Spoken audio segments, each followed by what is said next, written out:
வணக்கம் கிரிக்கெட் ரசிகர்களே, welcome back to Tamil cricket ரால்ஸ் with you Vel Prasanth. Let's welcome Praveen speaks and cric Karthi and போன் Rahman de Villiers. ஆனால் இன்னைக்கு ஜாயின் பண்ணல, கொஞ்சம் ஒர்க் பிஸி. அப்படியே நம்ம வீடியோக்குள்ள போயிடலாம். இன்னும் நம்ம சேனலை சப்ஸ்கிரைப் பண்ணாதவங்களாம் சப்ஸ்கிரைப் பண்ணிருங்க. அப்படியே அந்த ஹைப் பட்டனை கிளிக் பண்ணி விட்டுருங்க. ஓகே, இன்னைக்கு மேட்ச் ஆர்ஆர் ஒரு பெரிய எக்ஸ்பெக்டேஷனோட தான் வந்தாங்க என்னோட பெர்ஸ்பெக்டிவ்ல. But obviously failed. GT well played, அதை நம்ம சொல்லி ஆகணும். சூரியவன்சி சூப்பரா அப்ளை பண்ணி ஆடினாருன்னு நினைக்கிறேன். உங்களோட தாட்ஸ் பத்தி சொல்லிருங்க. ஏன்னா நான் ஆர்ஆர் ஃபேன், நான் அதிகமாக பேசக்கூடாது, நீங்க சொல்லிருங்க. நானும் இந்த மேட்ச் கஷ்டப்பட்டு ஆர்ஆர் தான் சப்போர்ட் பண்ணேன். எனக்கு ஒரே ஒரு பேர் தான் வைபவ் சூரியவன்சி அப்படின்ட்டு. அதை சப்போர்ட் பண்ணதுக்கு ஈக்குவலா அந்த பிளேயருமே அதை எல்லாரும் அவரை பாக்குறாங்கன்னு தெரிஞ்சு பண்றாரா இல்ல லைக் இந்த வயசுல எங்க அந்த மெச்சூரிட்டி இருக்குன்னு கூட என்னால புரிஞ்சுக்க முடியல. ஏன்னா இன்னைக்கு ஸ்டார்டிங்லேயே 2 விக்கெட் போனதுக்கு அப்புறமும் அந்த மேட்ச் அவ்வளவு தூரம் எடுத்துட்டு போய் அந்த 90s போறதுலாம் சாதாரண விஷயம் இல்ல. அதெல்லாம் நம்ம சஞ்சு சாம்சன் இப்ப ரீசெண்டா பண்ணி பார்த்தோம் அந்த நாக் அவுட்ஸ்ல. அதுக்கப்புறம் 15 இயர்ஸ்ல இதை பண்றாருனாலே என்னால இப்போ அந்த பிளைண்ட் ஸ்லாகிங்ன்ற ஒரு வார்த்தையை சொல்ல முடியாது இல்ல. இதே சிச்சுவேஷன்ல நம்மளோட இந்தியன் ஓப்பனர்ஸே நிறைய பேர் அந்த டைம்ல அவங்க விக்கெட்ஸ் த்ரோ பண்ணிடுவாங்க. இன்னைக்கு அந்த பையன் பெருசா சான்ஸ் எல்லாம் கொடுக்கல, ஒரே ஒரு கேட்ச் தான் கொடுத்தான். அந்த கேட்சை மிஸ் பண்ணிட்டாங்க. அங்க இருந்து சூப்பரா எடுத்துட்டு போயிருந்தான். அதுல என்ன ஒரு ப்ராப்ளமா இருந்ததுன்னா அவன் மட்டும்தான் ப்ரோ அடிக்கிறான். அதான் அங்க ப்ராப்ளமா இருக்கு. இன்னைக்கு மத்தவங்க எல்லாம் கொஞ்சம் கொஞ்சம் அடிச்சாங்க, வந்தவங்க எல்லாமே ஈக்குவலா அடிச்சிட்டு இருந்தா கூட லாஸ்டா டொனால்ட் ஃபெரர் அடிச்சதுனால அந்த ஒரு டார்கெட் போட முடிஞ்சது. அதுவுமே இல்லைன்னா அந்த 180 190லேயே முடிஞ்சிருக்கும். இன்னும் ஒரு ஈஸி வின் ஆயிட்டு இருக்கும் ஜிடிக்கு. ஸோ இந்த வாட்டி நான் பெரிய மிஸ்ஸா பாக்குறது ஆர்ஆருக்கு என்னன்னா அந்த மிடில் ஆர்டர் இல்ல. அந்த மிடில் ஆர்டர் இல்லாமே இந்த யங் டேலண்ட்ஸ் வச்சு இவ்வளவு தூரம் வந்ததே நான் பெரிய விஷயமா பாக்குறேன். ஸோ அடுத்த வாட்டி அதான் கரெக்ட் பண்ணிட்டு உள்ள வருவாங்கன்னு நினைக்கிறேன். நான் இங்க இருந்தே கொஸ்டின் எடுத்துடுறேன். 215 பிளே ஆஃப்ஸ்ல பத்தாதுன்னு நினைக்கிறீங்களா, இல்ல ஆர்ஆர் போரா எக்ஸிக்யூட் பண்ணிட்டாங்க, இல்ல ஜிடியோட பிரில்லியன்ட் பேட்டிங்னு சொல்லுவீங்களா? ஏன்னா 215 நான் கம்மின்னு சொல்ல மாட்டேன். பட் வைபவ் சூரியவன்சி ஆடின மாதிரி மித்த பிளேயர்ஸ் ஆடல. மிடில் ஆர்டர் வீக்கா இருக்கு, அக்செப்ட் பண்ணிக்கிறேன். பட் டோனர் ஃபெரா ஒரு நல்ல பினிஷ் கொடுத்தாரு, ஒரு நல்ல மொமெண்டம்ல உள்ள போனாங்க. ஃபர்ஸ்ட் 6 ஓவர்ஸ் ஆர்ஆர் நல்லா பிளான் பண்ணி, இந்த மாதிரி இவங்க டெக்னிக்கலி ஸ்ட்ராங் பேட்ஸ்மேன் தெரியும். ஸோ அவங்கள டாட் பால் வச்சு ப்ரெஷர் பண்ணாலே அவங்களே அவுட் ஆயிட்டு போயிருவாங்க. அதுதான் டெக்னிக்கலி ஸ்ட்ராங் பேட்ஸ்மேன் அப்படிதான் டிஃபீட் பண்ண முடியும். அவங்களுக்கு ஈஸி ரன்ஸ் கொடுத்த மாதிரி இருந்தது. அவங்க கரெக்டா கேப்பை பிக் பண்ணாங்க. ஈஸி ரன்ஸ் சொல்றத விட ஜிடி பேட்டர்ஸ் இன்னைக்கு டெஃபினட்டா சூப்பரா விளாண்டாங்க.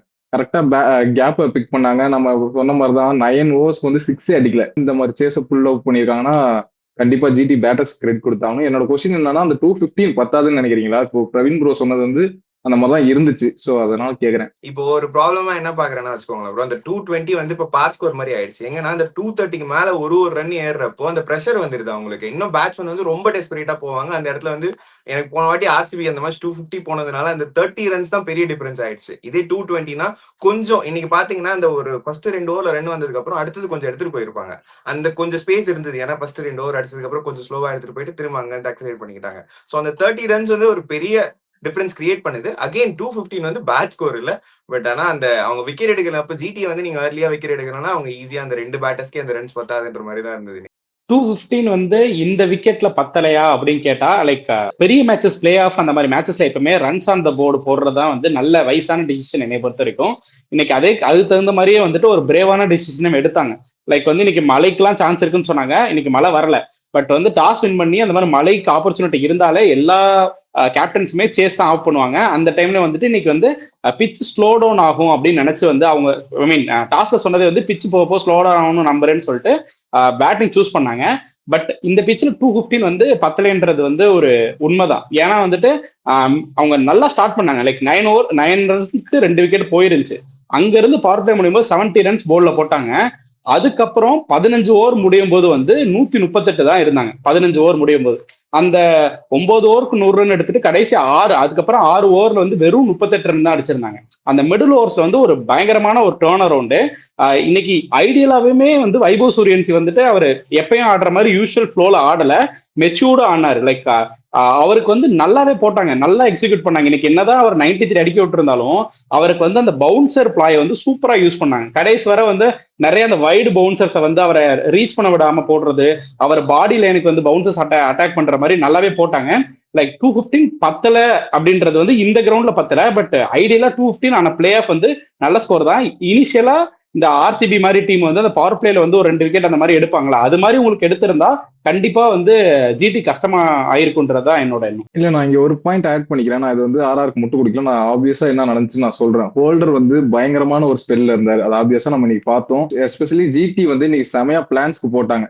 சோ நீங்க பார்த்தாலே தெரிஞ்சிருக்கும், வைபவ் சூரியவன்சி அவ்வளவு ஃப்ரீயா ஆட முடியலன்னா ஆல்ரெடி இந்த ஆர்ஆர் பேட்டிங் ஆடுறது மிடில் ஆடுறது கொஞ்சம் வீக் தான், ஆப்வியஸா தெரியுது. ஸோ எனக்கு தெரிஞ்சு இது ஓகே ஸ்கோர் தான். நான் வந்து டிஃபெண்டபிள் ஸ்கோர்னு சொல்ல மாட்டேன். பட் டஃப் ஃபைட் கொடுத்துருக்கலாம்னு எனக்கு தோணுது. இந்த அளவுக்கு சீப்பா தோக்குற அளவுக்கு ஒரு ஸ்கோர் இருந்து எனக்கு ஃபீல் ஆகுது. அதே மாதிரி நம்ம இன்னொன்னு இப்போ என்னன்னா, இப்போ வைபவ் சூரியவன்சி 15 இயர் ஓல்டு, நல்ல பிளாட் ட்ராக் இந்த மாதிரி கொடுத்தா அடிப்பாருன்ற மாதிரி நிறைய பேசிட்டுலாம் இருந்தாங்க. இவர் வந்து ஒரு டஃப் ட்ராக்ல அடிப்பாரான்ற மாதிரி கொஸ்டின் தான் இருந்தது. பட் இன்னைக்கு வந்து நல்லா ப்ரூவ் பண்ணிட்டாங்க. டஃப் ட்ராக்னு சொல்ல மாட்டேன். பட் ஜிடி பவுலர்ஸ் வந்து சூப்பரா எக்ஸிக்யூட் பண்ணிருக்காங்க.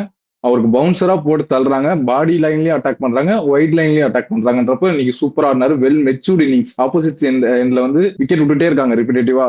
த்ரூ ஜூரல் மாதிரி ஒரு பிளேயர் விக்கெட் ஏர்லியரா விக்கெட் விட்டாரு. அப்புறம் ஜெய்ஸ்வால், ரியான் பராக் இந்த மாதிரி பிளேயர்ஸ் எல்லாம் அவுட் ஆயிட்டு போகும்போது, ஆர்ஆருக்கு காலகாலமா ஆடுற பிளேயர்ஸ் எல்லாம் அவுட் ஆயிட்டு போகும்போது வைபவ் சூரியவன்சி சூப்பரா ஆடி கொடுத்தாரு. பியூர்லி அவரோட சோல் கொடுத்திருக்காரு ஆர்ஆருக்கு இந்த சீசன். ஏன்னா 700+ ரன்ஸ் இந்த ஸ்ட்ரைக் ரேட்ல இஸ் அன்பிலீவபிள். அப்படியே நான் இப்ப ஜெய்ஸ்வாலுக்கு வந்துடுறேன். ஜெய்ஸ்வால் கேலிபர்ல உள்ள பிளேயர் தான் கில்லு, சாய் சுதர்சன், அபிஷேக் சர்மா. இவங்க எல்லாம் ஜெய்ஸ்வாலோட கேலிபர்ல உள்ள அதே அந்த கேட்டகரியில உள்ள பிளேயர்ஸ் தான். ஜெய்ஸ்வாலை ஏன் அதிகமா பேச மாட்டாங்கன்னு நான் இதை வச்சு சொல்லுவேன். ஏன்னா ஸ்டார்ட் ஆஃப் த சீசன் எல்லா சீசனும் சூப்பரா ஸ்டார்ட் பண்றாரு. போக போக நல்லா டிப் தெரியுது. ஆப்வியஸா இது அவர் ஸ்டாண்டர்டுக்கு இல்ல. அதை பத்தி உங்க தாட்ஸ் சொல்லிருங்க. நான் அக்ரி பண்ணிக்கிறேன் ப்ரோ. ஏன்னா நீங்க சொல்ற மாதிரி இந்த வாட்டி நான் ஸ்டார்ட்லயுமே பெருசா வரல, வந்துச்சு. பட் அகெயின் அங்க சூரியவன்சி இவரை விட எல்லா மேட்சுமே நல்லா பண்ணியிருக்காரு. அப்படின்றப்போ ஸ்ட்ரெயிட்டாவே அந்த ப்ரெஷர் இருக்கு. அப்படி இருந்துமே எனக்கு என்னன்னா, கொஞ்சம் அவர் எப்படி பார்க்கணும்னா, அவர் ஆடுறது வந்து ஐபிஎலுக்கும் பார்க்கணும், இந்த எண்ட் வந்து இதோட என் கோல் என்னன்னா இன்டர்நேஷனலும் பார்க்கணும். அப்படின்றப்போ அந்த கன்சிஸ்டன்சி இருந்தா மட்டும்தான் இன்டர்நேஷனல் வந்து கன்சிடர் பண்ணுவாங்க. இவர் ஒரு பக்கம் அந்த லைம் லைட் வரும். அப்படின்றப்போ அதையும் அவர் கன்சிடர் பண்றாரா அப்படின்றது எனக்கு தெரியல. நீங்க சொன்னீங்க அபிஷேக் சர்மாவை விட இவர் நான் ஹையா ரேட் பண்ணுவேன். ஏன்னா இவர்கிட்ட இன்னும் நிறைய கிளாசிக்கல் ஷாட்ஸ் ஆட முடியும். இவர் ஆடுறப்ப இன்னும் எலகண்டாவே இருக்கும். அந்த கிரிக்கெட்டிங் ஸ்டைல் அவருக்கு இருக்கு. அதுல இருந்து அவர் விக்கெட்ஸ் த்ரோ பண்ணிட்டு போறது இன்னைக்கு வந்து அதுவே ஒரு ப்ரெஷர் ஆயிடுச்சு ஆர்ஆருக்கு. அவரும் சூரியவன்சி நின்று ஆடி இருந்தா மேட்ச் இன்னும் கொஞ்சம் டிஃப்ரெண்டா இருந்திருக்கும். சோ அவரோட ஸ்டாண்டர்ட்ஸ்க்கு இது கண்டிப்பா அக்செப்ட் பண்ணிக்க முடியாது. அண்ட் இதே மாதிரி கண்டினியூ பண்ணிட்டு இருந்தா அந்த ஒயிட் பால்ன்றது வந்து கடைசி வரைக்கும் அது ட்ரீமாவே போயிடுமோ அப்படின்ற. இல்ல லைக் ஒரு பிளேயரோட பொட்டன்ஷியல் வந்து நமக்கு எப்ப முழுசா தெரியும் அப்படின்னா, அவங்க எந்த அளவுக்கு வந்து ப்ரெஷரை அப்சர்வ் பண்ணி ஆடுறாங்க அப்படின்னு சொல்லி அப்பதான் தெரியும். இப்பெல்லாம் வந்துட்டு இப்போ விராட் கோலி மாதிரி பிளேயர்ஸை பார்த்தோம்னா, லைக் இந்த மாதிரி ப்ரெஷர் மேட்சஸ், இந்த மாதிரி முக்கியமான மேட்சஸ் தான் அந்த ப்ரெஷரை அப்சர்வ் பண்ணி ஆடுவாங்க. அந்த மாதிரி ஒரு இன்னிங்ஸ் ஆடினாதான் அந்த பிளேயரோட மெச்சூரிட்டி வந்து நல்லாவே தெரியும். இப்போ வைபவ் சூரியவன்சியுமே ஏன் இந்த சீசன் ஃபுல்லா அடிச்சாரு, ஆனா அவரை பத்தி பேசுற இந்த கடைசி 2 இன்னிங்ஸ் தான். காரணம் என்னன்னா, ரெண்டுமே நாக் அவுட் மேட்ச்ல எப்படி ப்ரெஷர் அப்சர்வ் பண்ணி ஆடுறாரு, எவ்வளவு மெச்சூர்டா ஆடுறாருன்றப்பதான் அந்த பிளேயரோட உண்மையான கேலிபர் வந்து லைக் நமக்கு தெரியும். அந்த மாதிரி ஒரு நாக் வந்து ஜெய்ஸ்வால்ட் வந்து ரொம்ப நாள் மிஸ்ஸிங்காவே இருக்கு. அந்த மாதிரி ஒரு நாக் ஆடணுன்றதா என்னோடமே ஆசை. லைக் அந்த அளவுக்கு பொட்டன்ஷியல் இல்லாத பிளேயர் கிடையாது, பட் பொட்டன்ஷியலுக்கு இன்னும் ப்ரூவ் பண்ணாத ஒரு player. One more notable point என்னன்னா, ஒரு ஃபர்ஸ்ட் இன்னிங்ஸ்ல பேட்டிங் ஆனாரு. ஸோ ஆப்வியஸா பிளே ஆஃப் ப்ரெஷர் மட்டும் தான் இருக்கு, ஸ்கோர் போர்ட் ப்ரெஷர் இல்ல.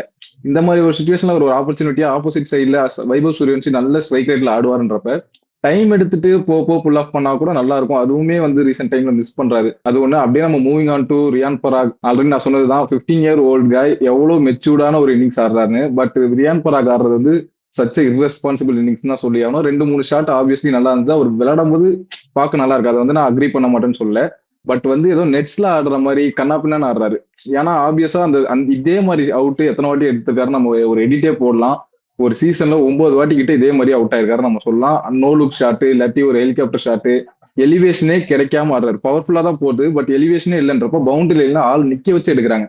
ஸோ இந்த மாதிரி ஒரு மேட்ச்ல அவர் ஆடி கொடுத்துருக்கணும்ன்றது என்னோட. அதுவும் அவரோட என்ட்ரி பாயிண்ட் வந்து டிலே பண்ணி கொடுத்துருக்காங்க. ஏன்னா ஏர்லியரா வந்தா விக்கெட் விட்டுருவாருன்ட்டு. அப்படி டிலே பண்ணி கொடுத்துமே சேம் ஓல்டு ரியான் பராக் தான் நம்ம இன்னைக்கு பார்த்தோம். ஸோ இது மட்டும் இல்லாம சூரியவன்சி 96ல அவுட் ஆயிட்டு வெளில வந்தவரை போய் ஏதோ ஒரு அனிமேட்டடா ஏதோ ஒரு சேட் இருக்கு. எனக்கு நான் பிலீவ் பண்றது என்னன்னா 100 அந்த 90 அபோவ் இருக்கும்போது கொஞ்சம் அந்த 100 போயிட்டு ஆடுன்ற மாதிரி சொல்லியிருக்கலாம். இது என்னோட பெர்செப்ஷன் தான். வைபவ் சூரியவன்சி ஆல்ரெடி இந்த சீசன் த்ரூ அவுட்டா நல்லா ஆடி இருக்காருன்றப்ப அவருக்கு அட்வைஸ் பண்றதுக்கு முன்னாடி நம்ம இந்த சீசன் எப்படி பெர்ஃபார்ம் பண்ணிருக்கோம்னு ஒன்று இருக்கும். So Riyan Parag doesn't have that standards சொல்லணும் இந்த சீசன். ஏன்னா டெஃபினட்டா பேட்டிங்ல ஒரே ஒரு 95, அதுவும் அக்ரெசிவா தான் ஆனாரு. டீமுக்கு அந்த சிச்சுவேஷன் பிளே பண்ணாரான்னு கேட்டா ஆப்வியஸ்லி நோன்னு தான் சொல்லுவேன். லைக் அது நீங்க சொன்னது ஒரு பாயிண்ட் வந்து நல்லா அக்ரி பண்ணிக்கிறேன். ஏன்னா 9-2 இருக்கும்போது ரியான் பராக் வந்திருந்தாருன்னா அந்த இடத்துல வந்து ஒரு கொலாப்ஸ் நடந்திருக்கான ஆப்பர்ச்சுனிட்டி ரொம்ப ரொம்ப அதிகம். அந்த இடத்துல ஜடேஜா உள்ள அனுப்புனது வந்து ஒரு பயங்கரமான டிசிஷனு. ஏன்னா ஜடேஜாவில் இன்ஃபீல்டை வந்து ஈஸியா கிளியர் ஆக முடியும், டைம் பண்ண முடியும் பால் அந்த பேஸ்ல அப்படின்றப்போ லைக் அவர் அனுப்பிச்சு விட்டு அது நல்லாவே எனக்கு பே ஆஃப் ஆச்சு. அதனாலதான் அவங்க பாட்லேயே முடியும்போது 70-2. அது மாதிரி ஜடேஜாவனுக்கு ரிட்டையர் பண்ணதுமே ஒரு நல்ல மூவா எனக்கு தெரிஞ்சது. அவருக்கு ஆப்வியஸா அந்த இடத்துல பெயின் இருந்திருக்கும் மேல, ஏன்னா அதுக்கப்புறம் ஸ்டாப்லாம் போட்டாங்க. பட் அதெல்லாம் வந்து ஒரு அதுக்கு முன்னாடி ஓவர் வந்து கரெக்டா கை ஒலிக்குதுன்னு காட்டி அதுக்கு அடுத்த ஓவர் வந்து ஒரு ஓவர் வந்து ஸ்பின்னர்ஸ்க்கு வந்து 6 ரன் தான் அடிச்சிருப்பாங்க. அதுக்கு அடுத்த ஒரு ஹோல்டர் ஓவர்ல ஒரு 4 அடிச்ச உடனே நான் ரிட்டையர்ட் ஆகிக்கிறேன், அடுத்த ஒரு ரியான் பராக் சூப்பரா கொடுக்குறேன்னு சொல்லி பயங்கரமா கொடுத்தாரு.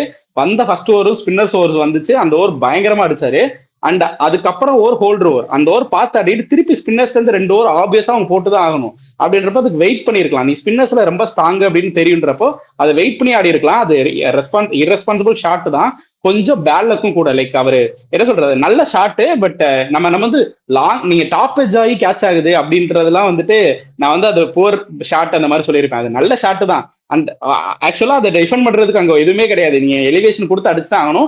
அந்த ஓவர் அடிக்க பார்க்காம நீங்க அந்த ஓவர் ஹோல்டருக்கான மரியாதை கொடுத்துட்டு அடுத்து ஸ்பின்னர்ஸ்க்கு இன்னும் 2 ஓவர் கொடுக்க போறாங்க அப்படின்னு தெரியறப்போ வந்து அதை யூட்டிலைஸ் பண்ணி ஆடி இருக்கலாம் அப்படின்னு அந்த இடத்துல அது தேவையில்லாத ஒரு நாக்கா தான் தெரிஞ்சது. நான் ஒண்ணு மட்டும் இதுல அக்ரி பண்ணிக்க மாட்டேன். அந்த லக் ஃபேக்டர் நீங்க பேசுறீங்களா, அதை நான் அக்ரி பண்ணிக்க மாட்டேன். அன்லக்கி நீங்க ஒரு டைம் 2 டைம் சொல்லலாம், இத்தனை டைம் சொல்லவே முடியாது. அங்க ஃபீல்டர் நிக்க வச்சுதான் போடுறாங்க. அவர் கரெக்டா அந்த ஃபீல்டரை பிக் பண்றாருன்றப்ப அது அவரோட ஷார்ட் செலெக்ஷன், அந்த பவர், அந்த எலிவேஷன் கிடைக்கிற மாதிரி ஆட மாட்டாரு. அதனாலதான் நான் ஸ்பெஷலா மென்ஷன் பண்ணேன், நெட்ஸ்ல ஆடுற மாதிரி யாரு. ஸோ நெட்ஸ்ல நீங்க இஷ்டத்துக்கு தூக்கி இதெல்லாம் பண்ணா 6 போகும் நீங்க நினைச்சுக்கலாம். பட் மேட்ச்ல அதுக்கேற்ற மாதிரி நீங்க ஆடி ஆகணும். அவர் இந்த வருஷம் அவ்வளவா ஒரு 95 அடிச்சார், நான் இல்லன்னே சொல்ல கிடையாது. பட் ரெஸ்பான்சிபிளா சுச்சுவேஷனை ஆர்ஆருக்கு ஆடி கொடுக்குறாருன்னு கேட்டா கிடையாது. நான் ஷனகாவையும் நம்ம அதுல புலமிட்டு இருந்த மாதிரி தான். நான் அவர் இன்னும் கொஞ்சம் எக்ஸ்பெக்ட் பண்ண அவர்கிட்ட இருந்து. அவர் இன்னும் கொஞ்சம் ஸ்டெப் அப் பண்ணி இந்த மாதிரி மேட்ச்ல டெலிவர் பண்ணுவார் அப்படின்னு நினைச்சேன். அவரு ஒரு லெட் டவுன் இல்ல. இன்னைக்கு அந்த மிடில் ஆர்டர்ல வந்து நிறைய பண்ணாங்க. ஜடேஜாவை ப்ரொமோட் பண்ணாங்க, ஜோஃப்ரா ஆர்ச்சரை ப்ரொமோட் பண்ணாங்க. நீங்க சொன்ன மாதிரி ஜடேஜாக்கு வந்து நான் போய் ரெஸ்ட் பண்றதுக்கே டைம் கிடைக்கல. திருப்பி உள்ள வர சொல்லிட்டாங்க. அவர் செகண்ட் டைம் உள்ள வந்த பிறகு அவர் நாக்கு கொஞ்சம் ரஸ்டியா இருந்துச்சு தான் சொல்லணும். அவரால் முன்னாடி டைம் பண்ண அளவுக்கு டைம் பண்ண முடியல. அதுக்கப்புறம் ரொம்ப ரஸ்டியா இருந்துச்சு. சனாக்காவுமே ஒரு இது எனக்கு அந்த இடத்துல ஹெட்மேர் இந்த சீசன் பேட் ஃபார்ம்ல இருக்காரு. பட் அந்த மாதிரி இடத்துல இப்ப சனாக்காவை பாத்தீங்கன்னா, சனாக்கா ஸ்பின்னை வந்து இந்த சீரியஸ் வந்து அங்கங்க நடுவில் வந்து ஸ்பின்னை சூப்பரா அடிச்சு பார்த்தோம். பட் நீங்க ஸ்பின்னை அடிக்கிறதுக்கு அந்த இடத்துல ரியான் பராக் வச்சிருக்கீங்க, த்ருவ் ஜுரல் வச்சிருக்கீங்க. அந்த இடத்துல டேக் ஆன் பண்றதுக்கு, இந்த பேசஸை டேக் ஆன் பண்றது வந்து இவரை விட ஹெட்மேர் பெட்டரா இருந்திருப்பாரு. பட் ஸ்டார்டிங்லேயே உள்ள இந்த இடத்துல அவர் ரீப்ளேஸ் பண்ணி கொண்டு வந்து அவர் ஃபெயிலா இருந்தா ரொம்ப ஹார்ஷா இருந்திருப்போம் ஹெட்மேர் மேல. பட் அந்த இடத்துல ஒரு டிஃபரன்ஸா இருந்திருப்பாரு அப்படின்னு எனக்கு தோணுச்சு, Hetmyer in place of Shanaka. ஏன்னா சனாக்காவை நீங்க பவுலிங்கும் திருப்பி யூஸ் பண்ண போறது கிடையாது. ஏன்னா நீங்க சுபம் டூபே இம்பாக்ட் சப்ல தான் வச்சிருக்கீங்க. நீங்க எக்ஸ்ட்ரா பவுலரோட தான் நீங்க உள்ளே போக போறீங்க. அப்படின்றப்போ சனாக்காவோட பவுலிங் உங்களுக்கு தேவைப்பட போறது இல்லைன்றப்போ அந்த மாதிரி ட்ரை பண்ணிருக்கலாம். பட் அகைன் வந்து நீங்க லாஸ்ட் மேட்ச் சொன்ன மாதிரி ஒரே ஒரு மேட்ச் மட்டும் 33 for 2ல இருந்து 200+ டோட்டல் போட்டாங்க. அகைன் இன்னைக்கு அந்த 27 ரன்ஸ் இந்த லாஸ்ட் ஓவர் நீங்க எடுத்துட்டு பாத்தீங்கன்னா அவங்க மிடில் ஆர்டர் வந்து இன்னைக்கும் ஃபெயில் ஆயிருக்காங்கன்னு தான் சொல்லணும். ஏன்னா 6 ஓவர்ஸ்ல வந்து 70 for 2, 9 ஓவர்ஸ்ல 100 போட்டு கொடுத்த ஸ்கோரை திருப்பி 11 ஓவருக்கு வந்து நீங்க அவ்வளவு கொண்டு போல. அகைன் வைபவ் சூரியவன்சி கிரீஸ்ல இருக்காரு, ரியான் பராக் இறங்கவே இல்லை. அப்படின்றப்போ சனாக்கா, டொனான் ஃபெரேராலாம் வச்சுட்டு உங்களுக்கு கண்டிப்பா வந்து 215 போட்டாம இன்னொரு 20 ரன்ஸ் ஆச்சும் அட்லீஸ்ட் கூட போட்டிருக்கணும்.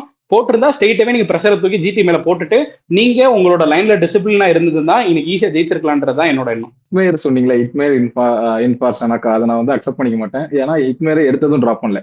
ஆனத்லாட் எனக்கு தெரிஞ்ச 5 மேட்ச் 6 மேட்ச் கிட்ட இந்த சீசன்லயே ட்ரை பண்ணிட்டாங்க. புவர் பெர்ஃபார்மன்ஸ் அப்படின்றப்ப நீங்க அவர் ட்ரை பண்ண, அவர் பேட்ல மட்டும் இல்லாம ஃபீல்டிங்லயுமே புவர் பெர்ஃபார்மன்ஸ்.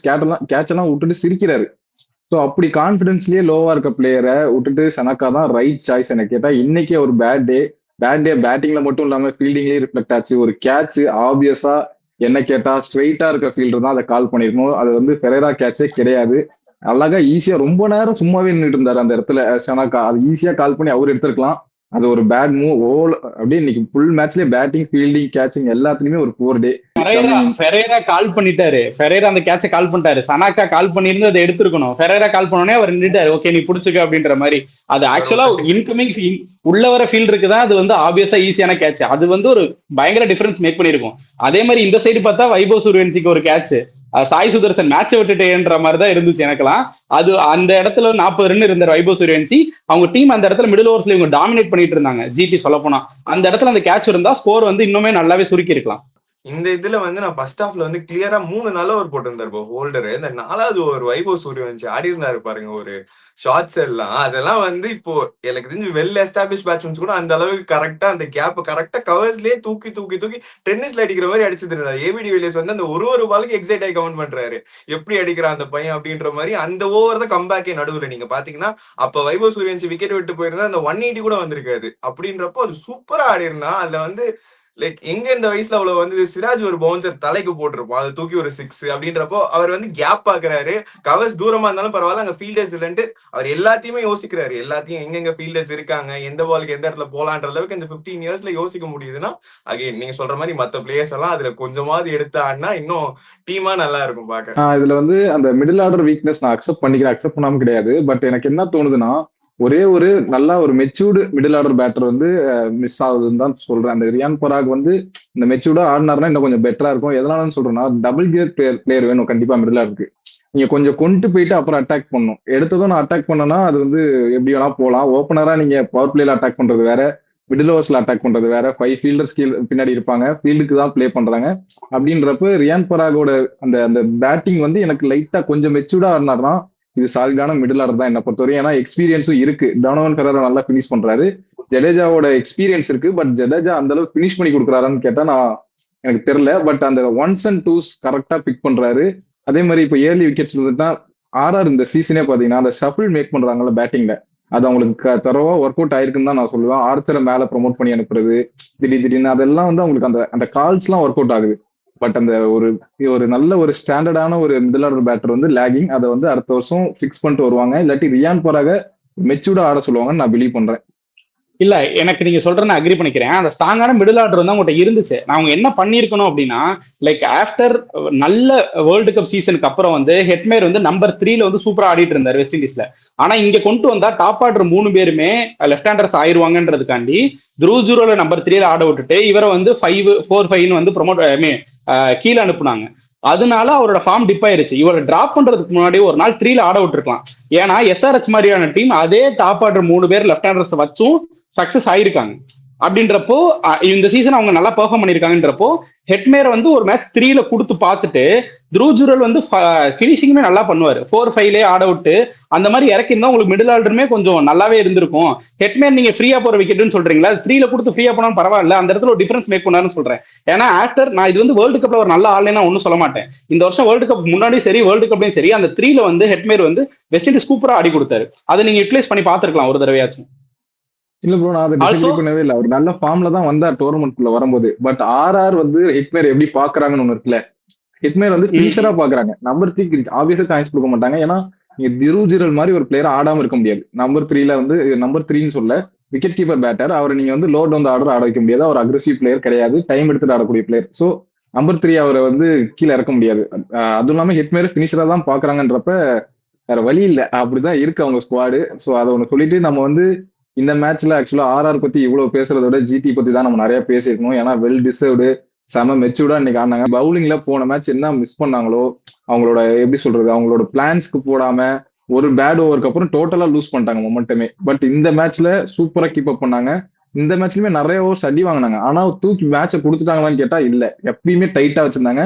பிளான்ஸ்க்கு தான் போனாங்க. சுமன் கில் வந்து இன்னைக்கு 2 சைடும் போயிருக்கலாம். அந்த லாஸ்ட் இப்போ ஒரு 10 ரன்ஸ்ல வந்து ஜிடி தோத்துருந்தாங்கன்னா சுமன் கில் கேப்டன்சியை போட்டு அடிச்சிருப்போம். ஏன் ரஷித் கான் கடைசி ஓவர்னு. பட் அவர் இந்த மேட்ச் அப்படியே த்ரூ அவுட்டா ஃபர்ஸ்ட் இன்னிங்ஸ் பார்த்தா அவர் வந்து விக்கெட்டுக்கு தான் போனாரு. நல்ல பவுலர்ஸ் கொடுத்து 7 விக்கெட் எடுத்துட்டா அங்க எல்லாருக்குமே நீங்க சொல்ற மாதிரி தான் ஆர்ஆர் வந்து சோக்கார டீம். ஸோ விக்கெட்ஸ் எடுத்துட்டா அந்த கடைசி ஓவர்ல 24 ரன்லாம் வந்திருக்காரு. ஸோ அவர் நல்லாவே பண்ணாரு. 2 சைட்ஸ் போயிருக்கும் அந்த கேப்டன்சி. நீங்க அப்படியே ஜிடி பத்தி சொல்லிருங்க. ஜிடி வந்து இப்போ ஃபைனல்ஸ் போயிருக்காங்க. அகமதாபாத்ல ஆர்சிபி பத்தி ஆடுறாங்க, அதை பத்தி சொல்லிருங்க. இந்த மேட்ச்ல அவங்க ஓபனர்ஸ் எவ்வளவு எஃபிஷியன்டா இருந்தாங்க, எப்படி இந்த சேஸ புல் ஆஃப் பண்ணாங்க, அதையும் சொல்லிருங்க. கிளியர் இது என்னன்னா, லைக் அந்த மாதிரி ஒரு பவுலிங்ல அவ்வளவு டிசிப்ளின்டா இருந்ததுக்கு அப்புறம் லைக் அவங்க வந்து நீங்க சொன்ன மாதிரி நீங்க ஒரு நல்ல பாயிண்ட் சொன்னீங்க. என்னதான் அந்த நல்ல பால் போட்டு அடி வாங்கினாலும் என்னோட பிளானுக்கு ஸ்டிக் பண்ணிக்கிறேன் அப்படின்றத அவங்களோட ஸ்ட்ரென்த்தா இருந்திருக்கு. போன மேட்ச் அதுதான் அவங்க பண்ணல. அப்படின்றப்போ இந்த மேட்ச் வந்து ஓகே, நான் வந்து வைபவ் சூரியவன்சிக்கு இந்த பவுன்சர் அட்டாக் தான் பண்ண போறேன் அப்படின்றப்போ அடி வாங்கினாலும் திருப்பி அந்த பவுன்சருக்கு தான் போவேன். நீங்க சொன்ன ஹோல்டர் ஓவர்லாம் ஒரு பவுன்சரை எடுத்து சூப்பரா ஸ்ட்ரைட் 6 அடிச்சிருப்பாரு. திருப்பி அந்த ஓவரோட டாட் பால் என்னன்னா பவுன்சர் பால் தான். நீங்க அடிச்சாலும் நான் என்னோட பிளஸுக்கே நான் போயிடுன்ற மாதிரி சூப்பரா ஸ்டிக் பண்ணியிருந்தாங்க. நடுவுல அவங்களால அந்த ஒரு ஓவர் 2 ஸ்பின் வந்து கொடுக்க முடியல. ஏன்னா இன்னைக்கு அவங்க ஸ்பின்னர்ஸ் பாத்தீங்கன்னா ஐ மீன் 3 பேர், வாஷிங்டன் சுந்தர் அவர் தான் ஃபர்ஸ்ட் ஆரம்பிச்சாரு. அதுக்கப்புறம் ரஷித் கானே, சாய் கிஷோர் நீ ஓவரே போடல. அந்த 3 பவுலர்கிட்ட இருந்து நீங்க வந்து 4 ஓவர் தான் எக்ஸ்ட்ராக்ட் பண்ணணும். அப்படின்றப்போ அது பண்ண முடியாம கடைசி ஒரு ரஷித் கான் கொண்டு போனது வந்து அவர் மிஸ் பண்ணதான். கில் ஆப்வியஸா தப்பு பண்ணதான். எங்கேயாச்சும் நடுவில் மூவ் பண்ணிருக்கணும். எனக்கு தெரிஞ்சு சாய் கிஷோருக்கு ஒரு ஓவர் கொடுத்து பார்த்திருக்கணும். இல்லைன்னா வாஷிங்டன் சுந்தர திருப்பி வந்து ரஷித் கானை கொண்டு வந்த இடத்துல வாஷிங்டன் சுந்தர் போன ஓவர் 6 ரன் தான் கொடுத்திருந்தாரு. அவருக்கு இன்னொரு ஓவர் அந்த இடத்துல கொடுத்துருக்கலாம். இந்த மாதிரி ஏதாச்சும் பண்ணிருக்கலாம். அது பண்ணாம கடைசி வரைக்கும் கொண்டு போனது வந்து கொஞ்சம் தப்பா தான் தெரிஞ்சது. பட் ஸ்டில் வந்து அவங்களோட பிளான்ஸுக்கு ஸ்டிக் பண்ணி ஒவ்வொரு பிளேயருக்குமே நான் இப்படித்தான் போட போறேன், இதுதான் என்னோட ஸ்ட்ரென்த்தா இருந்திருக்கு அப்படின்னு சொல்லி ஸ்டிக் பண்ணாரு. இன்னொரு உங்களுக்கு ஸ்ட்ரென்த்தா இருக்கிறது வந்து என்னன்னா, பவர் பிளேல விக்கெட் விடாம அங்கேயே நான் மேட்சை மோஸ்டா வந்து பவர் பிளே விக்கெட் விடாம நான் டாமினேட் பண்ணிக்கிறேன், பண்ணுனா அதுக்கப்புறம் நான் ஃப்ரீ பண்ணி கொடுத்துறேன்ற மாதிரி பண்ணாங்க. அதுதான் இன்னைக்குமே உங்களுக்கு பிளஸா இருந்துச்சு. அவங்களோட மெயின் மோட்டோ இன்னைக்கு என்னன்னா, உள்ள வரும்போது ஐ மீன் ஜோஃப்ரா ஆர்ச்சருக்கோ இல்ல நாண்ட்ரே பர்கருக்கோ விக்கெட் விடக்கூடாது. அதுவரை நீ ரன்ன பால் அடிச்சாலும் பரவாயில்ல, நீ 10 ஸ்ட்ரைக் ரேட்லயே அடிக்கும். எனக்கு வந்து ரெக்வயர்ட் ரன் ரேட் 11 இருக்கு. ஆனா நீ 10 ஸ்ட்ரைக் ரேட் கூட 10 ரன் ரேட்ல கூட ஆடிக்கோ. ஆனா ஸ்பின்னர்ஸை வந்தோடனே ஒரு டேக் ஆன் பண்ண ஆரம்பிச்சாங்க. எனக்கு யாசராஜ் குஞ்சாவா இருக்கட்டும், ஜடேஜாவா இருக்கட்டும், அதுக்கப்புறம் திருப்பி வந்து யாசர் முனி 3 ஓவர் 4 ஓவர் தான் அவங்க போட்டாங்க. அந்த 4 ஓவர் நீங்க எடுத்து பாத்தீங்கன்னா பயங்கரமா டேக் ஆன் பண்ணிருப்பாங்க. 12+ ரன்ஸா 13+ ரன்ஸ் ஈச் ஓவர்ல அடிச்சிருப்பாங்க. அது வந்து இன்னைக்கு நல்ல சூப்பரா வந்து அவங்க பிளான்ஸ்க்கு வந்து ஸ்டிக் பண்ணி அது எல்லாமே எக்ஸிக்யூட் பண்ற அளவுக்கு அவங்க பிளான்ஸ் வந்து இன்னைக்கு எக்ஸிக்யூட் ஆச்சுன்றதான் ஒரு பயங்கரமான ஒரு உண்மை. கில் இப்போ நம்ம இன்னைக்கு பேசிட்டு இருந்தோம்ல, ஸ்பின்னர்ஸ் சூப்பரா ஆடினாரு. அது வந்து நான் ஆப்வியஸா செம்ம சர்ப்ரைஸ்டு. ஏன்னா கில்லுக்கு டெஃபினட்டா ஸ்பின்னர்ஸ்க்கு அகேன்ஸ்டா ஒரு வீக்னஸ் இருக்கு. இறங்கி வந்து ஆடுவாரு. ஆனா அது பார்த்தோன்னா லாங் ஆன்ல எப்பயுமே கேட்ச் ஆயிரும். இன்னைக்குமே வந்து ஆக்சுவலா பிச் ஆஃப் த பாலுக்கு வந்து மீட் பண்ணல. பட் அதை கரெக்டா அந்த எலிவேஷன் அந்த டைரக்ஷன்லாம் சூப்பரா கொடுத்தாரு. அது ஆஃப் சைட்ல ஒன்னு அடிச்சிருப்பாரு யாசராஜ், ஒரு கட் ஷாட் மாதிரி இறங்கி வந்துட்டு. சோ செமையா இருந்துச்சு. அது எல்லாமே 3 ஃபீல்டர் இருப்பாரு, 3வது ஃபீல்டர் பக்கத்துல போகும். சரியான எல்லாம் அதான் நான் த்ரூ அவுட்டாவே சொல்றேன். இன்னைக்கு வந்து சக்சீட் பண்ணதுக்கு ஒரு மெயின் ரீசன் வந்து அவங்க ஆர்ச்சருக்கு விக்கெட் கொடுக்கல. அதே மாதிரி இந்த சீசனே த்ரூ அவுட்டா அவங்க 3 மேட்ச் இது வரையும் ஆடி இருக்காங்க. ஜிடி vs RR வந்து 3 மேட்ச் வந்திருக்கு. ஜிடி மட்டும் தான் ஒரே டீம் ஆர்ச்சருக்கு ஃபர்ஸ்ட் ஓவர்ல விக்கெட் கொடுக்காத டீம். மீதி எல்லாருமே வந்து ஃபர்ஸ்ட் ஓவர்ல ஆர்ச்சருக்கு விக்கெட் கொடுத்துருக்காங்க. ஸோ அதுலயே தெரியுது இவங்க எந்த அளவுக்கு ஒரு மாதிரி இவங்க அதான் நம்ம சொன்னோம்ல, டெக்னிக்கலி ஸ்ட்ராங்கான ஒரு ஜிடி பேட்டிங் இது. அதுவும் இல்லாம அவங்க கோச்சுமே வந்து நல்லா அனலைஸ் பண்ணிட்டு வரக்கூடிய ஒரு டீம். ஸோ லாஸ்ட் மேட்ச் ஒரு அந்த மாதிரி ஒரு லாஸ்ட்க்கு அப்புறம் கரெக்டா பிளான் பண்ணிட்டு வந்திருக்காங்க. பவர் பிளே மட்டும் பார்த்து ஆடிரு இவங்க பார்த்து தான் ஆடினாங்க. ஆக்சுவலா RRோட மிஸ்டேக்னு தான் சொல்லி ஆகணும். வைட்ல 4 விடுறாங்க, பைஸ்ல 4. ஸோ RR வந்து நல்ல பவுலிங் யூனிட் தான், அதை நான் வந்து குறை சொல்ல மாட்டேன். பட் ஒரு ஆஃப் டே வந்துச்சுன்னா டோட்டல் ஆஃப் டே தான் இருக்கும் RRக்கு. நான் த்ரூ அவுட் அந்த சீசன் நோட் பண்ணேன். அப்படியே நான் திரும்பி ஜிடி பேட்டிங்கே வந்துடுறேன். சாய் சுதர்சனுக்கும் ஒரு டெஃபினட் கிரெடிட்ஸ் கொடுத்தே ஆகணும். சொல்லிட்டே இருந்தேன்ல, இந்த அவர் ஆடுறத பார்க்க போர் அடிக்குது. நான் அவெல்லாம் எந்த கேட்டகரியால நான் சேர்க்கறதுன்னு எனக்கு தெரியல. 215 சேஸ் பண்றாங்க. இந்த மாதிரி டெக்னிக்கலி ஒரு டெஸ்ட் பேட்டர்னு சொல்றாங்கல்ல, இவங்க தான் இந்த சேஸை ஃபுல் ஆஃப் பண்ணாங்க. அவங்க அவுட் ஆனதுக்கு அப்புறம் எவ்வளவு ஸ்லோவா போச்சுன்னு தெரியும் இன்னிங்ஸ் எல்லாம். ஸோ இந்த மாதிரி ஒரு டோட்டலா இந்த மாதிரி டெக்னிக்கலி சவுண்ட் பேட்ஸ்மேன் வந்து சேஸ் பண்றது ஒரு ஹியூஜ் கிரெடிட்ஸ் கொடுத்தே ஆகணும். அந்த ரியான் பராக்கு ஆப்ஷனே இல்லை, யாருக்குடா நான் கொடுப்பேன்ற மாதிரி. யாரு கொடுத்தாலும் கரெக்டா எல்லா இடத்துலயும் ஃபீல்டர் எல்லாம் கரெக்டா இருக்காங்க. ஆனா அந்த கேப்ல 4 போகுது. ஸோ அவங்க வந்து எங்க பிளேஸ் பண்ணணும்னு பிளான் பண்ணி அங்கதான் அடிக்கிறாங்க. ஸோ அதுக்கு கண்டிப்பா ஒரு கிரெடிட்ஸ் கொடுத்தாலும். எனக்கு என்னன்னா, இதை வந்து அடுத்த மேட்ச் ஆர்சிபியோட பண்ண முடியுமான்னு கேட்டா அங்கதான் ஒரு கொஸ்டின் வருது. அதனாலதான் எனக்கு ஜிடி உள்ள போறது கொஞ்சம் கொஸ்டின் மார்க்கா இருந்தது. அதை நம்ம அப்படியே ப்ரிவியூல பாத்துக்கலாம். இப்போ நீங்க சொல்லிருங்க ஜிடியோட மட்டும் ஆட் ஆன் பண்ணிக்கிறேன். அவங்க 2 பேர் ஆடும் போதுட்டு நீங்க 6 அடிக்கணும்னு அவசியம் கிடையாது. அவ்வளவு கிளீனா பிளேஸ் பண்றாங்க. ஃபீல்டர்ஸ் எல்லாம் எங்கடான்னு கேட்கற மாதிரி இருந்துச்சு. இங்கெல்லாம் 2 பேர் நிக்கிறமேடா எங்கடான்னு பார்த்தா கரெக்டா நடுவுல பியர்ஸ் பண்ணிட்டு 4 போகுது. அவ்வளவு அழகா இருக்கு பார்க்கும்போது. இந்த மாதிரி எல்லாம் வந்துட்டு சூப்பரா இருக்கும் அவங்க ஆடும்போது. நீங்க வந்து ரொம்பவும் எஃபர்ட்டும் போட மாட்டாங்க. ஆனா கிளீன் ஸ்ட்ரைக்கிங், எல்லா பாலையும் எங்க ஆடுன்னு நினைக்கிறோமோ அங்க அக்யூரேட்டா போகும். யாருமே ஆப்பர்ச்சுனிட்டி கிரியேட் பண்ண மாட்டாங்க பெருசா. நீங்க வந்து ரிஸ்கி ஷாட்ஸுக்கு போக மாட்டாங்க. ஸ்டில் வந்து ஸ்கோர் போர்ட் டிக்கிங்லேயே இருக்கும். எப்பவுமே அவங்க கேம் மட்டும் வெளியே போகவே கிடையாது. அவங்க வந்து ஸ்லோவா ஆடி ப்ரெஷர் எடுத்துக்கிறாங்களா, அப்படியும் கிடையாது. நான் டெக்னிக்கலி சவுண்ட் ஆடுவேன், கிளீனா ஆடுவேன், ரன் போர்டும் டிக்கிங்லேயே வச்சிருப்பேன், கடைசி வரை கேம்குள்ளே இருப்பேன்றதுலாம் வந்து ஒரு சரியான ஒரு நாக்கு.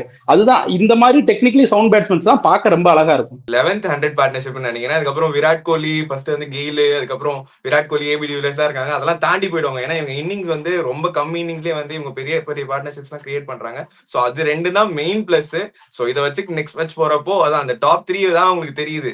நீங்க சொன்ன மாதிரி லாஸ்ட் மேட்ச்ல அவங்க விக்கெட் விட்டுட்டாங்க. இந்த வாட்டி கிளியரா அவங்க பிளான்ஸ் இருந்தது, எங்கேயும் நான் எதுவும் மிஸ் பண்ண மாட்டேன் அப்படின்ற மாதிரி. அவங்க 2 பேரும் நிக்கிறப்பல எனக்கு 10வது ஓவர்லயே நான் ஓரளவுக்கு தெரிஞ்சு போயிடுச்சு. அதுக்கு மேல மேட்ச் 137 ஒன்று அடிச்சிருந்தாங்க எனக்கு 10 ஓவர்ல. அங்கேயே வந்து மேட்சை எடுத்துட்டு வந்து வச்சிட்டாங்க. அதுக்கப்புறம் 60 balls 19 இருந்தது. அதுக்கப்புறம் அவங்களுக்கு ஒன்றும் பெரிய இதெல்லாம் இல்லை. இன்னைக்கும் ஒரு கஷ்டமா என்ன இருந்ததுன்னா, சாய் சுஷன் வந்து இந்த ரீக்ரியேட் பண்ணிட்டாரு ஒரு விக்கெட்டை. எப்படிதான் அது வந்து கரெக்டா பேட் அவர் விட்டா மட்டும் போய் ஸ்டிக்ல படுது அப்படின்ற மாதிரி. அதான் எனக்கு தெரிஞ்சு இந்த பேட்டர்ஸ் நம்ம அப்படியே அவங்க பார்ட்னர்ஷிப் பத்தி எல்லாம் சொல்லும் போது நான் நீங்க மென்ஷன் பண்ணிக்கிறேன். இவங்க 2 பேருக்குள்ள அந்த ஒரு கம்யூனிகேஷனும் சரி, அந்த 2 பேரும் ஒருத்தர் அப்ரிஷியேட் பண்ணி விளையாடுறது சூப்பரா இருக்கு பாக்குறதுக்கு. ஏன்னா இன்னைக்கு சாய் சுதர்சன் அவுட் ஆனதுக்கு அப்புறம் அவரு ஃபீல் பண்ணதை விட கில் ஃபீல் பண்ணதுதான் பெரிய இதா இருந்தது.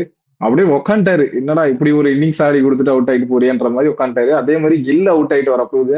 அங்க டகவுட்ல இருந்து மேல பெவிலியன்ல இருந்து ஒரு சாய் சுதர்ஷன் வந்து கமான்னு கத்துவாரு. ஸோ இந்த 2 பேரோட அந்த பார்ட்னர்ஷிப்பே பார்க்க சூப்பரா இருக்கு. பிரவீன் ப்ரோ சொன்ன மாதிரி 48 இன்னிங்ஸ்ல 11 பார்ட்னர்ஷிப்னா கண்டிப்பா ஜிடி ஜெயிக்குதுன்னா அதுக்கு வந்து இந்த ஓப்பனர்ஸ் மட்டும்தான் பியூர்லி. நம்ம டாப் 3ன்னு சொல்றோம். பட்லரும் வந்து இந்த சீசன் ஒரு 4 இன்னிங்ஸ் நல்லா விளாண்டுருப்பாருன்னு நினைக்கிறேன். அதுக்கு மேல இன்னைக்குமே அவருக்கு வந்து ஃபுல் டச்ல இருக்க மாதிரி தெரியல. வந்தா ஒரேடியா போறாரு, இல்லாட்டி எனக்கு தெரியல. டாப் 2 தான் ப்ரிடாமினண்டா ஸ்ட்ராங்கா இருக்காங்க. பட்லர் வந்து ஒரு அடிஷன் நல்லா ஒரு கான்ட்ரிபியூட் பண்ணுவாருன்ற மாதிரி தான் சொல்லணும். மற்றபடி கீழே பேட்டிங்லாம் நான் சொல்லவே மாட்டேன். தெவத்தியெல்லாம் வந்து இன்னைக்கு ஃபினிஷ் பண்ணதும் நான் எனக்கு தெரியலப்பா. ஆர்சிபியோட இதெல்லாம் பண்ண முடியாது. நான் வந்து எங்க வேணா எழுதி தரேன். ஆர்சிபியோடலாம் அந்த மாதிரி பண்ண முடியாது தெவத்தியா. ஸோ டாப் 2 அடிச்சா மட்டும்தான் ஜெயிக்கலாம். ஓகே, அப்படியே நம்ம ஃபைனல்ஸ் போயிடலாம். ஆர்சிபி ஆல்ரெடி ஜெயிச்சுட்டு அங்க போய் உட்காந்துருக்காங்க. ஆல்ரெடி ப்ராக்டிஸ்லாம் ஸ்டார்ட் பண்ணிருப்பாங்க அகமதாபாத்ல. இப்ப ஜிடி ஜெயிச்சுட்டு ஜிடியும் அகமதாபாத் போறாங்க. அவங்க ஹோம் கிரவுண்ட் அட்வான்டேஜ் இருக்குன்னு பிலீவ் பண்றீங்களா? இன்னும் ஆர்சிபிக்கு ஒரு அப்பர் ஹேண்ட் கொடுக்காம ஜிடிக்கு கொடுக்குற ஆளுங்க யாராவது இருக்கீங்களா? இருந்தீங்கன்னா ஃபர்ஸ்ட் சொல்லிருங்க, ஆன்சர் பண்ணிருங்க. இல்ல ஆப்வியஸா நான் முன்னாடி இருந்து அதான் சொல்லிட்டு இருந்தேன். லைக் ஜிடியை பொறுத்த வரைக்கும் என்னன்னா, என்னை முடிஞ்சா வந்து தர்மசாலாலேயோ இல்ல முலான்பூர்லயோ போட்டுரு, என்னெல்லாம் அகமதாபாத் அனுப்புனா அப்புறம் ரொம்ப வருத்தப்படுவேன் அப்படின்ற டீம் தான் ஜிடி. அதுல அதே மாதிரி தர்மசாலா போட்டாங்க, ஆனா முலான்பூர்ல போட முடியாதனால வந்து அகமதாபாத் வரைக்கும் கொண்டு போயிருக்காங்க. எனக்கு வந்து ஸ்ட்ரைட்டாவே வந்து அகமதாபாத்ன்ற போறனால வந்துட்டு எனக்கு அவங்க அப்பர் ஹேண்டா தெரியுறாங்க. லைக் ஜிடி வந்து அவங்களோட ஹோம் கிரவுண்டு, அந்த கிரவுண்டை அவ்வளோ சூப்பரா ரீட் பண்ணது வேற எந்த டீமுமே கிடையாது. அங்க வந்து ஒரு கோட்டையை பில்ட் பண்ணி வச்சிருக்காங்க, இங்க ஒரு கோட்டையை பில்ட் பண்ணி வச்சிருக்காங்கன்னு அடிக்கடி சொல்லுவேன். ஸ்டில் வந்து நான் அவ்வளோ ஈஸியா வந்து ஐ மீன் ஆர்சிபியே ஜெயிச்சாலுமே அவ்வளோ ஈஸியா ஆர்சிபிட்ட தூக்கி கொடுத்துட மாட்டாங்கன்றது வந்து என்னோட ஸ்ட்ராங்கான ஒரு ஒப்பீனியனு. லைக் பயங்கரமா டஃப் கொடுக்க போறாங்க. ஐ மீன் ஆர்சிபி ஜெயிக்கணும், ஆர்சிபி 2வது முத்திரை குத்தணும் அப்படின்னா கண்டிப்பா கஷ்டப்பட்டு தான் ஜெயிக்க போறாங்க. அவ்வளவு ஈஸியா வந்து தூக்கி கொடுக்க போறாங்க மாட்டாங்கன்றது வந்து என்னோட ஸ்ட்ராங்கான ஒப்பீனியன். ஏன்னா வந்து அங்க கில்லுக்கும் இருக்கட்டும், சாய் சுதர்சனுக்கா இருக்கட்டும், பட்லருக்கா இருக்கட்டும், அந்த பிச்சோட பவுன்ஸ் தெரியும், பவுன்ஸ் எவ்வளவு வரும்னு தெரியும், எவ்வளவு சூப்பரா ஆடணும், எப்படி எவ்வளவு அட்ஜஸ்ட் பண்ணி ஆடணும்ன்ற அவங்களுக்கு கிளியராவே தெரியும். கில்லுக்கு வந்து ஆப்வியஸா வந்து ஸ்ட்ரைட்டாவே வந்து புவனேஸ்வர் குமாருக்கு அகேன்ஸ்டா ஒரு ப்ரெஷர் இருக்க போகுது. ஏன்னா அவருக்கு அகேன்ஸ்டா வந்து கொஞ்சம் வீக்கான ரெக்கார்ட்ஸ் வச்சிருக்காரு. அப்படின்றப்போ அதுக்கு இந்த மாதிரி டெக்னிக்கலி ஸ்ட்ராங் பேட்ஸ்மேன்ஸ் அதுக்கு ஒர்க் பண்ணிட்டு வருவாங்கன்னு வந்து நான் ரொம்ப நம்புறேன். அந்த இதை மட்டும் கடந்துட்டாங்க அப்படின்னா உங்களுக்கு ஒரு நல்ல கேமா இருக்கும். இன்னொன்னு ஆட் ஆன் என்னன்னா, இந்த பிளே ஆஃப்ஸ்லயே வந்து டாஸ் வின் பண்ற டீம் 3 டீமுமே தோத்துருக்காங்க. ஸோ வந்து எப்படியாவது டாஸ் தோத்துடுறாங்க, இல்ல அதுக்கப்புறம் நம்ம பாத்துக்கலாம் மேட்ச்ன்ற அப்படின்னு ஒரு எண்ணம் இருக்கு. சாய் சுதர்சனை பொறுத்த வரைக்கும் வந்துட்டு அவருக்கு ஃபெவிகால் பாட்டில் நாளைக்கு வாங்கி நான் கொரியர் பண்ணலான்னு இருக்கேன். அகமதாபாத் மேட்சுக்கு முன்னாடி ரீச் ஆயிட்டா கையில சுத்திட்டு பேட்டை மட்டும் விட்டுறாம ஆடு அப்படின்னு சொல்லிட்டு. விரிஸ்ட் மூவ்மெண்ட் வந்து நல்லாவே இருக்கு ப்ரோ. ஆனா அந்த விரிஸ்ட் மூவ்மெண்ட் வந்து அவ்வளவு விரிஸ்ட மூவ் பண்ணும்போது அவர் கிரிப் வந்து லூஸ் ஆகுது. அதை வந்து அவர் ஒர்க் பண்ணணும், அதுல ஒர்க் பண்ணிட்டு அதை கரெக்ட் பண்ணிட்டு வரணும். ஏன்னா வந்து எவ்வளவு நல்ல இன்னிங்ஸ் ஆனாலும் இந்த மாதிரி வந்து பேட் லக்னு நம்ம சொல்லிட்டே இருக்க முடியாது. ஆப்வியஸா இந்த மாதிரி இது பேட் லக் தான். பட் அவருக்கு பேட் நிறைய மேட்ச் ஸ்லிப் ஆகுறது பார்த்துருக்கோம். அப்படின்றப்போ முக்கியமான மேட்சஸ் எல்லாம் இது பயங்கர ப்ரெஷர். இது வந்து ஸ்டார்டிங்ல ஒரு 10 ரன்ல இருக்கும்போது அவர் அந்த விக்கெட் லூஸ் பண்ணியிருந்தாருன்னா மொத்த டீமோட ப்ரெஷரை வந்து மொத்த டீமுக்கு வந்து பயங்கர ப்ரெஷரா இருக்கும். அதை திருப்பி நம்ம பேட் லக்னு சொல்லிட்டு இருக்க முடியாதுல்ல. ஸோ இதெல்லாம் கரெக்ட் பண்ணிட்டு வருவாங்க. ஜிடி ஆப்வியஸா வந்து ஜெயிப்பாங்க, ஜெயிக்கணும்ன்றது வந்து என்னோட விருப்பம். பொறுத்திருந்து பார்ப்போம். பிரவீன் ப்ரோ, நீங்க சொல்றதுக்கு முன்னாடி ஒரே ஒரு கேள்வி மட்டும் நான் கிளிக் ஆர்த்திட்டே வச்சிடுறேன். நீங்க இப்ப சொல்றீங்க ப்ரோ ஜிடிக்கு அப்பர் ஹேண்ட் கொடுக்குறீங்க. பட் நீங்க அகமதாபாத்ல ஜிடி வெரி ஸ்ட்ராங்னு சொல்றீங்க. நீங்க இதை வந்து எந்த பெர்ஸ்பெக்டிவ்ல சொல்றீங்கன்னு நான் மட்டும் ஒரு கன்ஃபர்மேஷன் மாதிரி கேட்டுக்கிறேன். பவுலிங்ல ஆர்சிபியை போட்டு தள்ளிடுவாங்க, கம்மி ஸ்கோர்ஸ்க்கு ரெஸ்ட்ரிக்ட் பண்ணிடுவாங்க அப்படி பிலீவ் பண்றீங்களா? இல்ல இந்த பேட்டிங் யூனிட் வந்து ஆர்சிபியோட பவுலிங்கை கொஞ்சம் டாமினேட் பண்ணி ஸ்கோர் பண்ணி வின் பண்ணிடுவாங்க அந்த பெர்ஸ்பெக்டிவ்ல சொல்றீங்க? இல்ல ஹோல் டீம் காம்பினேஷனாவே அகமதாபாத்ல நல்லா கொடுப்பாங்க இல்ல இந்த மாதிரி சொல்றீங்க? எனக்கு புரியல. எனக்கு வந்து ஜிடியோட பவுலிங்க்கு அகேன்ஸ்டா வந்து ஆர்சிபி கொஞ்சம் கஷ்டப்பட்டிருக்காங்க அப்படின்னு தோணுச்சு. ஒரு மேட்ச் வந்து டாமினண்டா ஜெயிச்சாங்க ஆர்சிபி. அந்த மேட்ச்மே விராட் கோலி வந்து சிராஜ் பால்ல வாஷிங்டன் சுந்தர் வந்து ஒரு கேட்ச் மிஸ் பண்ணியிருப்பார். அதனால ஜிடியோட பவுலிங் வந்து இந்த பேட்டிங் லைனப்புக்கு அகேன்ஸ்டா வந்து நல்லா பெர்ஃபார்ம் பண்ணுவாங்க அப்படின்றது வந்து என்னோட நம்பிக்கை. அது நம்பிக்கை எக்ஸிக்யூட் ஆனா பரவாயில்ல, ஆகலைனாலும் ஓகே, நான் அக்செப்ட் பண்ணிக்கிறேன், ஒன்றும் பிரச்சனை கிடையாது. எனக்கு வந்து இந்த பவுலிங் மேல கொஞ்சம் கான்ஃபிடன்ஸ் இருக்கு ப்ரோ. நான் ஆர்சிபி தான் ப்ரோ ஆப்வியஸா போறேன். ஏன்னா வந்து அகைன் அது கஷ்டமா தான் இருக்க போகுது. அப்படின்றப்ப லாஸ்ட் மேட்ச் வந்து ஃபைனல்ஸ் அவங்க அகமதாபாத்ல ஆடினாங்க. அங்கேயும் வந்து ஃபர்ஸ்ட் பேட் பண்ணி தான் செகண்ட் ஹாஃப்ல வந்து பஞ்சாப் கிங்ஸ் மாதிரி ஒரு டீமையும் ரெஸ்ட்ரிக்ட் பண்ணிருந்தாங்க. அங்கேயும் பஞ்சாப்ல பாத்தீங்கன்னா இந்த டாப் 3 தான். இங்கேயும் அதுதான் வந்து மெயின் ஃபேக்டரா இருக்குன்றப்போ அதுக்கு அவங்க ப்ரிப்பேர்டா தான் இருப்பாங்க. அதுவும் இல்லாம அகமதாபாத்ல ஒரு மேட்ச் லூஸ் பண்ணிருக்காங்க இந்த வாட்டி. அந்த மேட்ச்ல லூஸ் பண்ணப்பவும் பாத்துருந்தீங்கன்னா இவங்க 150 தான் ஸ்கோர் பண்ணிருப்பாங்க. பட் இருந்தாலும் அவங்க 3 விக்கெட் வந்ததுக்கு அப்புறம் கொஞ்சம் டைம் எடுத்து தான் அந்த மாதிரி ஜிடியை வின் பண்ண வச்சாங்க அப்படின்றப்போ இந்த மாதிரி மேட்ச்ல வந்து அந்த விராட் கோலி எப்படி பண்ண போறாரு அப்படின்றது தான். ஏன்னா இந்த ஹோல்டர்ன்றது தான் ரொம்ப குரூசியலான பேரா இருக்க போகுது. ஆர்சிபி ஃபேன்ஸ் வந்து கேட்கக்கூடாத ஒரு பேர் எதுன்னு கேட்டா அந்த ஹோல்டர் அப்படின்றது தான் இருப்பாங்க. அவர் வந்து ஒரு வாட்டி வந்து பந்து போட்டுட்டு அவர் ஓடி போறது மட்டும் தான் அவங்க கண்ணு ஞாபகம் வரும். 2 நாளைக்கு வரைக்கும் அதான் ஞாபகம் இருக்குன்றப்ப இந்த ஹோல்டர் எப்படி மொத்த டீமும் பிளே பண்ண போறாங்க, அவங்க விக்கெட்ஸ் த்ரோ பண்ணாம அதே திரும்ப அதே ஸ்ட்ராட்டஜி தான் ஃபாலோ பண்ணுவாங்க. அந்த 6 ஓவருக்குள்ள விக்கெட்ஸ் விடக்கூடாது. அதே மாதிரி செகண்ட் ஹாஃப் பவுலிங் போடுறப்ப இந்த 6 ஓவர்ல அட்லீஸ்ட் 1-2 விக்கெட் எடுத்துட்டீங்கன்னா இங்க வந்து நான் பேட்டிங்ல எப்படின்னா அது வந்து விராட் கோலி வந்து இருந்தா கொஞ்சம் நல்லா இருக்கும்னு நினைக்கிறோம். அதே மாதிரி பவுலிங்ல இந்த வாட்டி திரும்ப புவி வந்து ஸ்டெப் அப் பண்ணுவாரு. ஓகே, நான் என்னோட ஆனஸ்ட் ஒப்பீனியன் சொல்லிடுறேன். எனக்கு வந்து ஜிடி மேல பெருசா நம்பிக்கை இல்லை.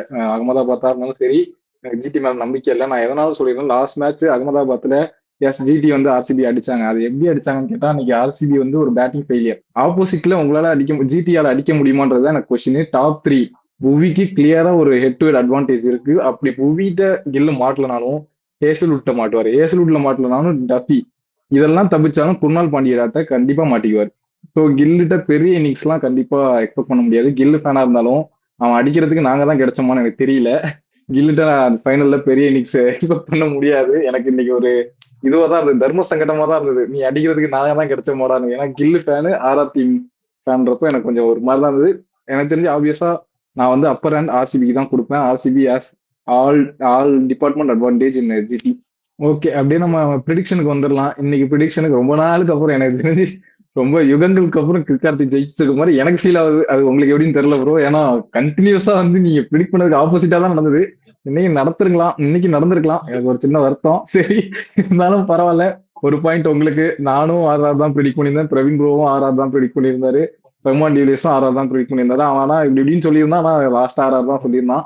ஸோ உங்களுக்கு மட்டும்தான் ஒரு பாயிண்ட் பியூர்லி. என்னதான் ஒரு பாயிண்ட் இருந்தாலும் ஜெயிச்சது என்னமோ ரஹ்மான் டிவிலியர்ஸ் தான் ப்ரிடிக்ஷன் நம்ம ப்ரிடிக்ஷன் லீக்ல. அப்படியே நீங்க நம்ம இப்போ ஆல்ரெடி சொல்லிட்டோம் நம்மளோட இது ப்ரிடிக்ஷனு. நான் ஆர்சிபி, ரஹ்மான் டிவிலியர்ஸ் கண்டிப்பா ஆர்சிபி தான், பிரவீன் ப்ரோ ஆர்சிபி, கிரிக்கார்த்தி மட்டும் ஜிடி. நம்ம அப்படியே ஃபைனல்ஸ் வீடியோல பார்க்கலாம். அதுக்கப்புறம் ஐபிஎல் பத்தி நம்ம நிறைய வீடியோஸ் போடுவோம். ஸோ எங்கேயும் போயிடாதீங்க. Stay tuned with us. Until then bye bye from Vel present, Praveen speaks and கிரிக்கார்த்தி.